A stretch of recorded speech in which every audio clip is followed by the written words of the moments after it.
Bienvenidos a nuestra inmersión de hoy. Hoy nos adentramos en un mundo, un lugar donde las apariencias engañan. Un lugar donde el sol brilla con fuerza, sí, pero las sombras son aún más profundas. África Occidental. Y nuestro punto de partida, curiosamente, es un artículo de Wikipedia titulado, lo pueden creer, Tráfico de drogas en África Occidental. Pero créanme, este artículo es solo la punta del iceberg. Lo que me llamó la atención, precisamente, es que el cultivo de cannabis en África Occidental no es un fenómeno reciente. No. A mediados del siglo XX ya existían registros policiales de agricultores nigerianos cultivando y vendiendo cannabis. Lo fascinante es que al mismo tiempo los consumidores nigerianos estaban comprando marihuana importada del Congo. Un mercado interno y externo que ya entonces apuntaba a una red compleja y en desarrollo. Es como si desde el principio hubiera una especie de doble juego, ¿no? Y hablando de conexiones internacionales, en 1952, fíjese, ya se documentó el uso de África Occidental como punto de contrabando. Un grupo libanés, utilizaba la región para ocultar heroína, una estrategia para esquivar a las autoridades en las rutas europeas, una señal temprana de lo que se avecinaba. Sin duda, y lo que se avecinaba llegó con la explosión cultural de los años 60. La llegada de los Beatles, el swing en London, todo eso disparó la demanda de marihuana en Europa. Y África Occidental, con su producción ya establecida, se convirtió en un proveedor clave. Se exportaban grandes cantidades de marihuana desde Nigeria para satisfacer la demanda europea.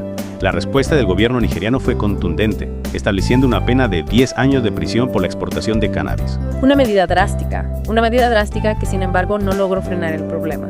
Y es aquí donde la historia da un giro aún más oscuro. En la década de 1980, estudiantes de África Occidental en Estados Unidos y Europa, muchos de los cuales no recibían sus becas, fueron reclutados para traficar con heroína. ¿Y qué consecuencias tuvo esto? Porque imagino que no pasó desapercibido. Exacto. Se produjo un aumento repentino en las detenciones de nigerianos por delitos de drogas, tanto en Estados Unidos como en Europa.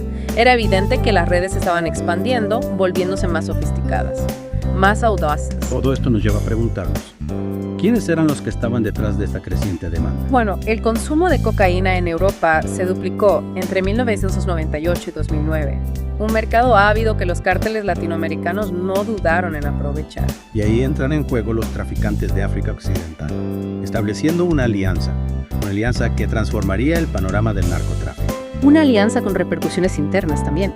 En Ghana, por ejemplo, las drogas más baratas como la marihuana y el akpeteshi eran consumidas por la clase trabajadora, quizás como una forma de escape a las duras condiciones laborales.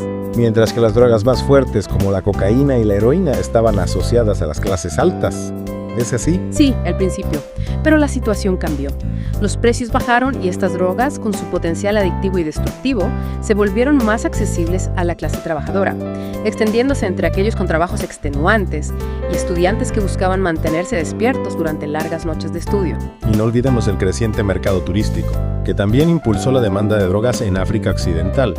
Todo esto nos pinta un panorama bastante complejo.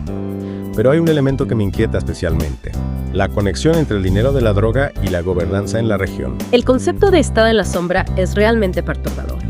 El dinero del narcotráfico financia campañas políticas, influye en las dinámicas de poder.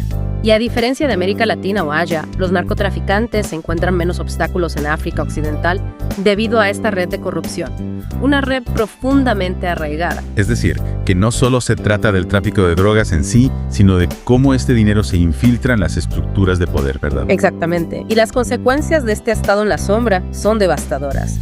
La ONU documentó un aumento drástico en el consumo de drogas entre los jóvenes y los pobres urbanos en las décadas de 1980 y 1990. Los traficantes, al ver un nuevo mercado, comenzaron a vender dentro de África Occidental, lo que condujo a un aumento del abuso en los principales países de tránsito.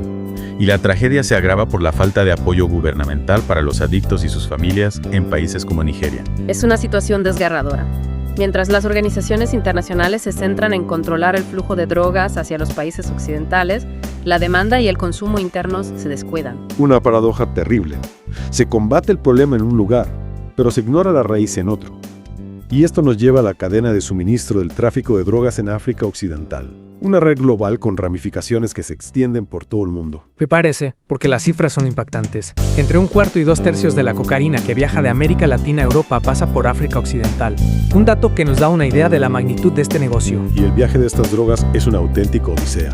La cocaína proveniente de Colombia y Perú, a menudo a través de Brasil, y la heroína del sudeste asiático viajan por tierra y aire, utilizando una red de rutas y métodos de transporte que desafían la imaginación. Al principio, se utilizaban barcos de contenedores y yates privados. Pero con el aumento de la vigilancia policial, los carteles recurrieron a aviones de carga de segunda mano, más fáciles de adquirir y más difíciles de rastrear. Y por tierra, la astucia de los traficantes no tiene límites. Ocultan las drogas entre carbón vegetal, cacao, fruta, cualquier cosa que disimule el olor y la apariencia en los controles policiales. Taxis, vehículos individuales, cualquier medio de transporte es válido, aprovechando los momentos de menor vigilancia en las rutas y fronteras. Y por supuesto, la corrupción siempre está presente. Sobornos a policías y funcionarios para asegurar el paso seguro de la mercancía. Un sistema que se retroalimenta, que se perpetúa a sí mismo. Una red compleja, con tentáculos que se extienden por todo el mundo, ¿verdad? Exacto. Y con consecuencias que van mucho más allá de las fronteras de África Occidental. De eso hablaremos en la próxima parte de nuestra inmersión, donde exploraremos las repercusiones internacionales de este tráfico y las nuevas rutas que se están abriendo en el mapa global de la droga. Retomamos nuestra inmersión en el complejo mundo del narcotráfico en África Occidental. Habíamos dejado una pregunta en el aire. ¿Qué le depara el futuro a esta región, atrapada en las redes de un estado en la sombra? Es una pregunta, sí. Una pregunta inquietante. Sobre todo después de haber visto, cómo el dinero de la droga se infiltra en las estructuras de poder. Y la respuesta, como veremos, es aún más compleja de lo que imaginábamos. Comencemos con una conexión que, a simple vista, parece improbable. El endurecimiento de la seguridad fronteriza en Estados Unidos. Como parte de la guerra contra las drogas, tuvo un impacto inesperado en el cartel mexicano, los Zetas. ¿En serio? ¿Y qué tiene que ver Estados Unidos con África Occidental en este contexto? Pues resulta que ante la dificultad de acceder a Estados Unidos, los Zetas buscaron nuevas rutas y encontraron en África Occidental una vía lucrativa hacia Europa. Es decir, un cartel mexicano operando a miles de kilómetros de su base, controlando una de las rutas de tráfico de drogas más importantes del mundo. Increíble. Es un ejemplo de cómo el narcotráfico es un fenómeno global, con actores que se adaptan a las circunstancias y buscan nuevas oportunidades donde sea. Y este cambio de poder en el tablero global tuvo consecuencias. Debilitó la influencia de los carteles colombianos en Europa. Un efecto dominó, por así decirlo. ¿Y qué pasó con las redes de África Occidental? ¿Se quedaron solo con la ruta europea? No, las redes de la droga nunca se detienen. Se expanden, buscan nuevos mercados, nuevas oportunidades. Y su siguiente objetivo fue Sudáfrica.